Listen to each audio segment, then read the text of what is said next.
দৈনিক প্রথম আলোর প্রধান শিরোনাম, ইউনূস তারেক বৈঠক নিয়ে সবার কৌতূহল।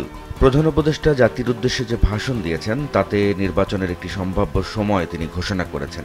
এ নিয়ে যে বিতর্ক এবং আলোচনা চলছে তার মধ্যেই আগামী শুক্রবার অধ্যাপক ইউনূস এবং তারেক রহমান তারা বৈঠক করবেন বলে জানা গেছে এবং এ নিয়ে সবার কৌতূহল রয়েছে, এমনটা জানানো হচ্ছে প্রথম আলোর এই প্রতিবেদনে।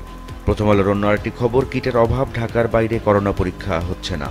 করোনা পরিস্থিতি নিয়ে প্রথম আলোর এই প্রতিবেদনে বলা হচ্ছে, সংক্রমণের সঠিক পরিস্থিতি জানা যাচ্ছে না। কিট সংগ্রহে জোর দিচ্ছে স্বাস্থ্য বিভাগ এবং টিকা নিয়ে এখনও সংশয় রয়েছে। ঈদের ছুটিতে বেশ কিছু মৃত্যুর ঘটনা ঘটেছে, সে সংক্রান্ত দুটি আলাদা প্রতিবেদন ছাপিয়েছে প্রথম আলো। পাশাপাশি একটি শিরোনাম, সন্তানদের বাঁচানো গেল না, মারা গেলেন দুই বাবাও। এটি মৌলভীবাজার এবং কক্সবাজার সমুদ্র সৈকতে বাবা এবং সন্তানদের মৃত্যুর ঘটনা নিয়ে প্রথম আলোর প্রতিবেদন। আরেকটি খবরে প্রথম আলো শিরোনাম করেছে, দুই বন্ধু ছুটি কাটাতে যায় কানাডায়, ফিরবেন নিথর দেহে। এশিয়ান কাপ বাছাইয়ে গতকাল বাংলাদেশ সিঙ্গাপুরের খেলা ছিল, সে সংক্রান্ত প্রতিবেদন প্রথম আলো প্রথম পাতাতেই ছাপিয়েছে। শিরোনাম, রাঙানো গেল না বাক বদলের উপলক্ষ। এই খবরে প্রথম আলো বলছে, ঘরের মাঠে 1-2 ব্যবধানে হার, যা প্রত্যাশার সঙ্গে প্রাপ্তির যোগসূত্র ঘটাতে পারেনি। পত্রিকাটির শেষ পাতার খবর, কোরবানির চামড়ার দাম এবারও কম, লোকসানে ছোট ব্যবসায়ীরা। এই খবরে প্রথম আলো আরও বলছে, প্রথম দিকে কিছু বেশি দামে চামড়া বেচাকেনা হলেও পরে দাম পড়ে যায়। দাম না পেয়ে চামড়া ফেলে দেওয়া এবং মাটিতে পুঁতে ফেলার ঘটনাও ঘটেছে। আরও 32 জনকে ঠেলে পাঠালো বিএসএফ। এই খবরে প্রথম আলো বলছে, ভারত থেকে লোকজনকে বাংলাদেশে ঠেলে পাঠানো থামছে না। গত 2 দিনে দেশের 3 জেলার সীমান্ত দিয়ে আরও 32 জনকে ঠেলে পাঠানোর ঘটনা ঘটেছে। থুনবার্গকে ফেরত পাঠালো ইসরায়েল। গাজা পরিস্থিতি নিয়ে প্রথম আলোর এই প্রতিবেদনে বলা হচ্ছে, সুইডেনের পরিবেশ বিষয়ক আন্দোলনকর্মী গ্রেটা থুনবার্গকে ফেরত পাঠিয়েছে ইসরায়েল। দৈনিক সমকালের প্রধান শিরোনাম, চামড়ার দাম নিয়ে শত প্রশ্ন এবং একটি লবণ রেখা। বিশ্লেষণধর্মী এই লেখায় কোরবানির পশুর চামড়া নিয়ে প্রতি বছর কেন একই রকম পরিস্থিতি তৈরি হয় এমন প্রশ্নেও কোরবানি সংক্রান্ত আরও একটি প্রতিবেদন সমকালের, যার শিরোনাম, এবার কোরবানি কম 15 লাখ। এই খবরে বলা হচ্ছে, এবার 91,36,000-এর মতো পশু কোরবানি হয়েছে এবং গত বছর হয়েছিল 1,06,00,000-এর বেশি। ডক্টর ইউনূস তারেক রহমান বৈঠক হবে টার্নিং পয়েন্ট।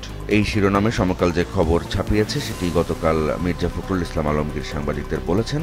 তাতে বলা হচ্ছে, চলমান রাজনৈতিক প্রেক্ষাপটে লন্ডনের প্রধান উপদেষ্টা এবং তারেক রহমানের যে সাক্ষাৎ হতে যাচ্ছে সেটি টার্নিং পয়েন্ট হতে পারে, এমনটি মন্তব্য করেছেন বিএনপির মহাসচিব মির্জা ফখরুল ইসলাম আলমগীর।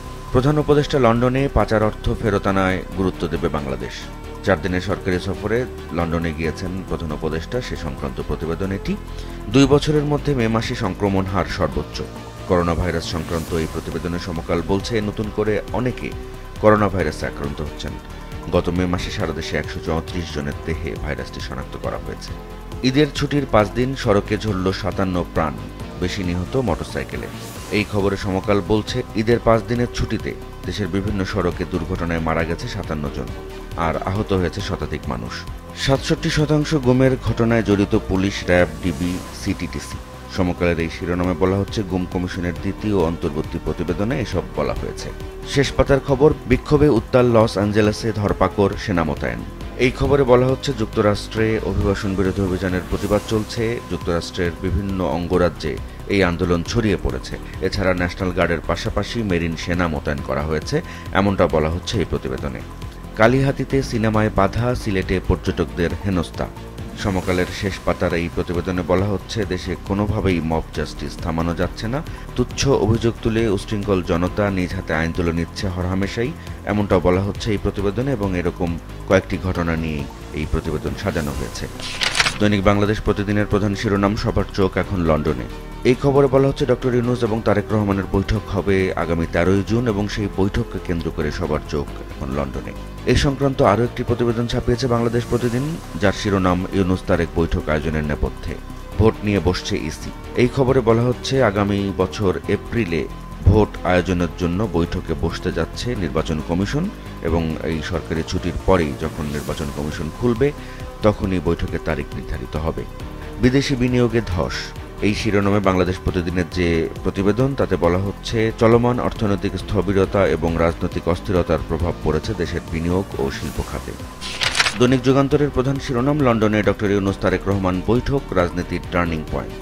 যুগান্তরের অন্য আরেকটি খবর, যার শিরোনাম, বিনা বাধায় দেশ ছেড়ে ফিরলেনও নির্বিঘ্নে।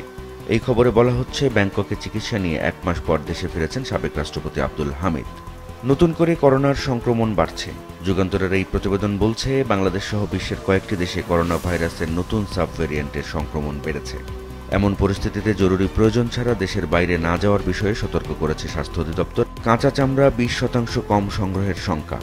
যুগান্তরের এই প্রতিবেদনে বলা হচ্ছে, রাজনৈতিক ও অর্থনৈতিক সংকটের প্রভাবে এমন পরিস্থিতি তৈরি হতে পারে। দৈনিক কালের কণ্ঠের প্রধান শিরোনাম, এপ্রিলে নির্বাচন ঘোষণা, লন্ডনে তারেক ইউনূস বৈঠক শুক্রবার, রাজনীতিতে নতুন মোড়। এই খবরে কালের কণ্ঠ বলছে, আগামী এপ্রিলে নির্বাচনের ঘোষণা নিয়ে রাজনৈতিক অঙ্গনে উত্তাপ চলমান। বিএনপি সহ বেশিরভাগ রাজনৈতিক দলের আপত্তি উপেক্ষা করে এমন ঘোষণা এসেছে এবং এমন পরিস্থিতিতে আগামী 13 জুন প্রধান উপদেষ্টার সঙ্গে লন্ডনে তারেক রহমানের বৈঠক হতে যাচ্ছে। সে সংক্রান্ত বেশ কিছু খবরাখবর ছাপানো হয়েছে এই প্রতিবেদনে, এবং এই প্রতিবেদনের পাশাপাশি তাদের দুজনের যে বৈঠক, সে বৈঠকের নেপথ্যের কাহিনীও তুলে এনেছে কালের কণ্ঠ, যার শিরোনাম, সরকারের অনুরোধে লন্ডনে শীর্ষ বৈঠকে বিএনপির সম্মতি, হারের পরও জয়ধ্বনি। এই শিরোনামে কালের কণ্ঠের যে প্রতিবেদন, সেটি গতকাল বাংলাদেশ সিঙ্গাপুরের মধ্যকার ফুটবল ম্যাচকে কেন্দ্র করে। কালের কণ্ঠের অন্য আরেকটি খবরের শিরোনাম, নির্বাচিত সরকারি বারে বিনিয়োগকারীদের নিরাপত্তা নিশ্চিত করতে। এটি বিজিএমএ এর নতুন নির্বাচিত সভাপতি মাহমুদ হাসান খান বাবু বলেছেন। সে সংক্রান্ত খবর দিয়ে এই প্রতিবেদনটি ছাপিয়েছে কালের কণ্ঠ। রোগবালাই সংক্রান্ত দুটি প্রতিবেদন ছাপিয়েছে কালের কণ্ঠ। একটি শিরোনাম, আবারও করোনার সংক্রমণ বাড়ছে, মাস্ক পরার পরামর্শ। অন্যটি শিরোনাম, মৌসুমের শুরুতে ডেঙ্গু রোগী বেড়েছে 60%।